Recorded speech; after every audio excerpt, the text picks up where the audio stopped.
Você já parou para pensar por que um texto escrito há mais de 2.500 anos ainda mexe tanto com a gente? Por que as visões de Daniel continuam sendo estudadas, debatidas, temidas? A maioria de nós aprendeu na igreja que as bestas de Daniel eram apenas sobre impérios antigos.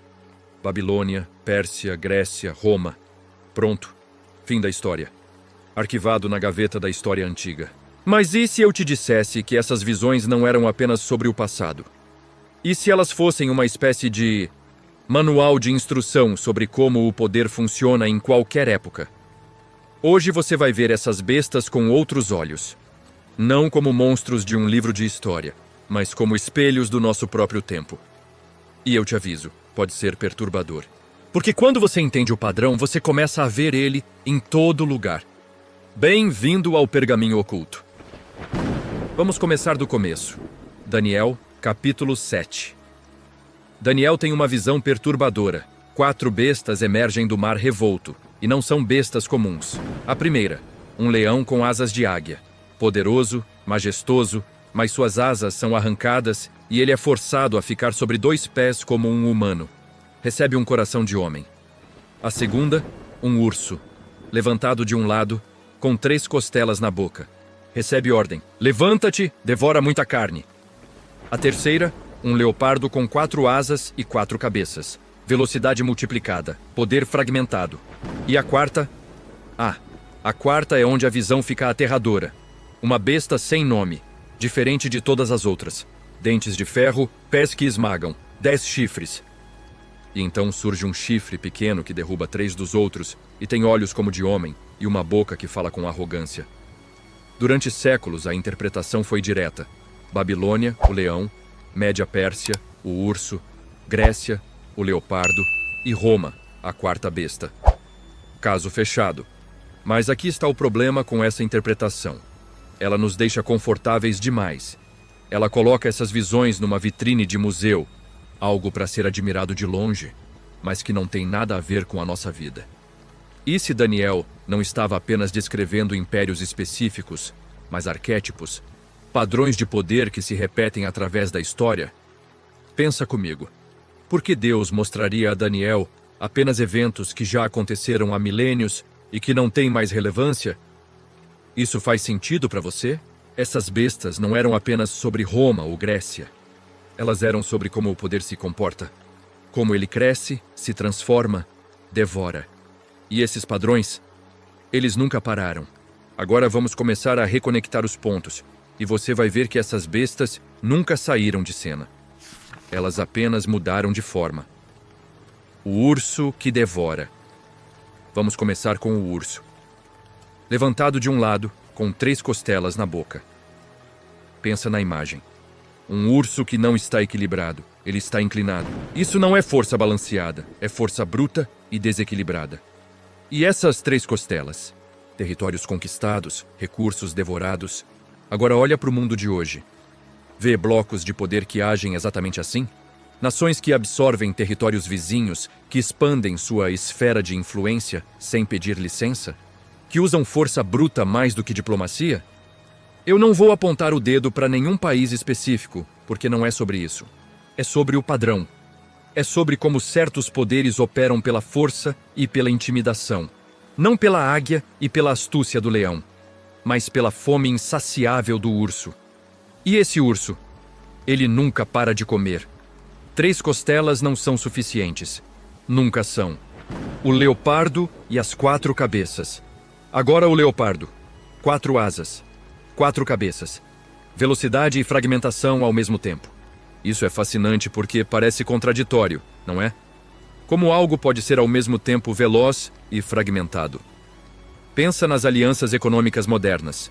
União Europeia, BRICS, ASEAN. Organizações que se movem com velocidade incrível quando querem. Políticas implementadas da noite para o dia, mercados inteiros transformados em meses. Mas, ao mesmo tempo, são fragmentadas. Múltiplas cabeças, múltiplos interesses. Cada membro olhando para o seu próprio lado, enquanto fingem que estão todos indo na mesma direção. 4 cabeças não conseguem olhar todas para o mesmo lugar ao mesmo tempo. E é exatamente aí que mora o perigo dessa besta. Ela é poderosa, mas caótica. É rápida, mas sem direção única. E essas 4 asas? Pensa na velocidade da globalização, em como uma decisão tomada em um canto do mundo afeta sua vida em horas, como crises financeiras viajam mais rápido que qualquer leopardo jamais correu. O leopardo não é uma nação, é um sistema de poder interconectado, mas fragmentado. Um sistema onde ninguém está realmente no controle completo, mas todos afetam todos. Deixa eu te fazer uma pergunta. Você já sentiu que o mundo está mudando rápido demais? Que decisões que estão sendo tomadas muito longe de você, mas que afetam sua vida diretamente? Que tudo está conectado de maneiras que você não entende completamente? Bem-vindo à Era do Leopardo, a ascensão do autoritarismo. E tem mais uma coisa que essas bestas nos mostram: a natureza cíclica do autoritarismo. Daniel não viu democracias na sua visão. Ele viu bestas. Poder bruto, controle sem consentimento. E a gente está vendo isso ressurgir no mundo todo. Não em todos os lugares, mas em lugares suficientes para fazer você pensar. Líderes que concentram poder, que desmontam instituições democráticas, que usam medo e nacionalismo para justificar controle cada vez maior. O leão tinha asas, mas elas foram arrancadas. Ele foi humanizado, ficou vulnerável. Isso te lembra alguma coisa? Grandes potências que já foram invencíveis, mas que agora lutam com divisões internas, que perderam suas asas de dominação global inquestionável. Esses padrões ancestrais, eles não são antiguidades. Eles são o manual de operação do poder humano. E ele está sendo seguido hoje, conscientemente ou não. Agora chegamos na besta que realmente deve nos manter acordados à noite. A 4ª besta. Daniel diz que ela era terrível, espantosa e muito forte. Tinha grandes dentes de ferro. Devorava e fazia em pedaços, e pisava aos pés o que sobejava. Sem nome. Sem comparação com nenhum animal conhecido. Apenas diferente, pior. E aqui está a parte que vai fazer você repensar tudo. E se essa besta ainda não tivesse chegado ao seu auge? E se ela estivesse apenas começando a se levantar? Os dentes de ferro da tecnologia. Dentes de ferro. Vamos parar aqui um segundo. Ferro não é só força. Ferro é tecnologia. Na época de Daniel, a Idade do Ferro estava transformando civilizações inteiras. Quem tinha ferro tinha poder absoluto sobre quem não tinha. Agora pensa. Qual é o ferro da nossa época? Inteligência artificial, vigilância em massa, algoritmos que conhecem você melhor do que você mesmo, tecnologia que toma decisões sobre sua vida, se você consegue um emprego, um empréstimo, até se a polícia vai te abordar na rua. Esses são os novos dentes de ferro. E eles estão devorando privacidade, devorando autonomia, devorando a própria ideia de que você tem controle sobre sua vida. Você acha que eu estou exagerando? Então me responde. Quantas decisões sobre você hoje são tomadas por algoritmos que você nunca vai ver? Por pessoas que nunca vão te conhecer, baseadas em dados que você nem sabia que tinha compartilhado? O crescimento exponencial. A 4ª besta não cresce de forma linear. Ela explode. Ela devora tudo. E é exatamente assim que a tecnologia está crescendo. Exponencialmente. Inteligência artificial, que era ficção científica há 10 anos agora, escreve textos indistinguíveis de humanos. Cria imagens que você jura que são reais. Toma decisões médicas, dirige carros. Negocia ações mais rápido que qualquer humano poderia. Armas autônomas, drones que decidem sozinhos quem é uma ameaça e quem não é. Sistemas de vigilância que reconhecem seu rosto em qualquer multidão. Seus padrões de comportamento. Seus pensamentos através do que você pesquisa, do que você assiste, do que você compra. Isso não é mais ficção científica. Isso é a realidade. E aqui está a parte assustadora. Esses dentes não pertencem a uma besta. Eles pertencem a muitas. Governos, corporações, até indivíduos com recursos suficientes. A besta está fragmentada em milhares de pedaços, mas todos usando os mesmos dentes de ferro. O pequeno chifre. Mas Daniel viu algo ainda mais específico. 10 chifres. E então um chifre pequeno que surge entre eles. E eis que, entre eles, subiu outro chifre, pequeno, diante do qual 3 dos primeiros chifres foram arrancados. E eis que, neste chifre, havia olhos, como olhos de homem, e uma boca que falava com insolência.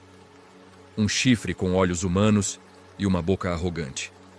Deixa eu te dar uma interpretação que talvez você nunca tenha considerado. E se esse pequeno chifre não for uma pessoa, mas um sistema? Um sistema de controle digital, uma plataforma. Uma tecnologia que parece pequena no começo, mas que gradualmente assume controle sobre sistemas maiores e mais antigos. Pensa em como as Big Techs começaram, pequenas startups em garagens. E agora, elas derrubaram 3 dos chifres anteriores. Mídia tradicional, varejo físico, privacidade pessoal. E elas têm olhos como de homem, vigilância constante, observando tudo. E uma boca que fala com insolência, moldando narrativas, controlando o que bilhões de pessoas veem e pensam. Eu não estou dizendo que Mark Zuckerberg é o anticristo. Relaxa. Mas eu estou dizendo que o padrão que Daniel viu, de um poder pequeno que cresce e domina outros, esse padrão está se repetindo na nossa frente. E a parte mais perturbadora? A maioria das pessoas nem percebe, porque o chifre é pequeno, porque ele fala bem, porque ele promete conexão, conveniência, progresso. Mas por baixo, ele está devorando tudo. Agora, deixa eu ser muito claro sobre uma coisa. Eu não estou dizendo que devemos jogar fora as interpretações tradicionais. Elas têm valor. Elas nos ensinam sobre história, sobre como Deus agiu no passado. Mas se a gente apenas olha para trás, a gente perde o poder profético dessa visão. Profecia não é apenas previsão. Profecia é revelação. É ver os padrões por trás dos eventos. É entender as forças sistêmicas que moldam civilizações. E Daniel não estava apenas dizendo, isso vai acontecer em Roma. Ele estava dizendo, é assim que o poder funciona. É assim que impérios se levantam. É assim que eles devoram. É assim que eles caem. O julgamento inevitável. Na visão de Daniel, há um julgamento. Os tronos são estabelecidos. O ancião de dias se assenta. A besta é morta e seu corpo destruído pelo fogo. Durante séculos, as pessoas leram isso como um evento único e futuro. O fim do mundo. A segunda vinda. O julgamento final. E pode ser. Eu não vou dizer que não é, mas também pode ser algo mais imediato e contínuo. Consequências inevitáveis. Toda civilização que opera pela devoração eventualmente colapsa. Todo sistema baseado em exploração ilimitada eventualmente enfrenta limites. Todo império construído sobre dentes de ferro eventualmente descobre que ferro enferruja. O julgamento não é necessariamente Deus descendo com uma sentença. Às vezes, é apenas a realidade cobrando o preço das nossas escolhas. Mudança climática, colapso de biodiversidade, desigualdade extrema, polarização social, guerras por recursos, crises de saúde mental em escala global. Esses não são atos de Deus aleatórios. São consequências. São o julgamento chegando. Não como punição divina, mas como resultado natural de como nossas bestas têm operado. A urgência do agora, e é por isso que entender essas bestas hoje é tão crucial. Porque quando você vê o padrão, você pode fazer escolhas diferentes. Você pode se preparar, você pode resistir, você pode construir alternativas. Mas se você fica dormindo, pensando que essas visões são apenas sobre impérios mortos há milênios, você fica indefeso quando as mesmas forças operam no seu próprio tempo. Daniel teve essas visões para capacitar, não para paralisar. Para revelar, não para esconder. Para despertar, não para adormecer. E a pergunta que fica é, você está acordado? Você está vendo o que está acontecendo? Ou você está dizendo para si mesmo que tudo isso é teoria da conspiração? Ou alarmismo? Aqui está a coisa mais importante que eu quero que você leve desse vídeo. Isso não é uma mensagem de desespero. As visões apocalípticas sempre carregam esse peso de inevitabilidade, como se nada que a gente fizesse importasse, como se fôssemos apenas peças num tabuleiro cósmico, esperando o fim chegar. Mas isso é uma leitura errada, completamente errada. Daniel não recebeu essas visões para desistir. Ele recebeu para agir, para resistir, para se posicionar. para manter a fé mesmo quando bestas rugiam ao seu redor. E é isso que essas visões pedem de nós hoje: consciência, coragem e ação. Quando você entende como essas bestas operam, seja poder geopolítico, sistemas econômicos ou controle tecnológico, você ganha algo precioso. Você ganha a capacidade de não ser devorado. Você pode fazer escolhas sobre qual tecnologia você usa, sobre como você protege sua privacidade, sobre onde você coloca sua atenção, seu tempo, seu dinheiro. Você pode se juntar a outros que também veem o padrão. Pode construir comunidades mais resilientes. Pode apoiar estruturas que resistem à devoração. Você pode educar, alertar, preparar. E sim, você também pode orar. Pode buscar sabedoria divina, pode pedir proteção, pode interceder por mudança. Entender as bestas não é abandonar a fé. É exercer a responsabilidade que vem com a revelação. Então aqui está meu desafio para você hoje. Não feche este vídeo e volte para o automático. Não deixe essas imagens e ideias apenas escorregarem pela sua mente sem deixar marca. Escolha uma área da sua vida onde você pode começar a ver o padrão e agir diferente. Talvez seja repensar como você usa redes sociais, reconhecendo que você está alimentando a besta cada vez que entrega seus dados sem pensar. Talvez seja se educar mais sobre geopolítica, entendendo que o que acontece do outro lado do mundo vai te afetar. Talvez seja fortalecer sua comunidade local, construindo redes de apoio que não dependem de sistemas frágeis. Talvez seja simplesmente desenvolver pensamento crítico, questionando narrativas, buscando fontes, não aceitando tudo o que te dizem. As bestas de Daniel estão vivas. Elas estão crescendo. Elas estão devorando. Mas você não precisa ser devorado. Você pode ser aquele que vê, que entende, que se prepara, que resiste. E no final, quando os tronos forem estabelecidos e o julgamento vier, seja ele divino ou natural, você pode estar entre aqueles que permaneceram firmes, que não se curvaram, que não foram devorados. Deixa aqui nos comentários. Qual dessas bestas você mais reconhece no mundo ao seu redor? Qual padrão está mais claro para você? E mais importante, o que você vai fazer com esse conhecimento? Eu quero ouvir seus pensamentos, suas percepções, suas próprias interpretações, porque essa conversa não termina aqui. Ela apenas começa. Se esse vídeo abriu seus olhos de alguma forma, compartilha com alguém que precisa ver isso. E se inscreve no canal, porque a gente vai continuar mergulhando nesses mistérios, nessas verdades escondidas em textos antigos, mas que são mais relevantes hoje do que nunca. Até o próximo pergaminho. Mantenha os olhos abertos e não seja devorado.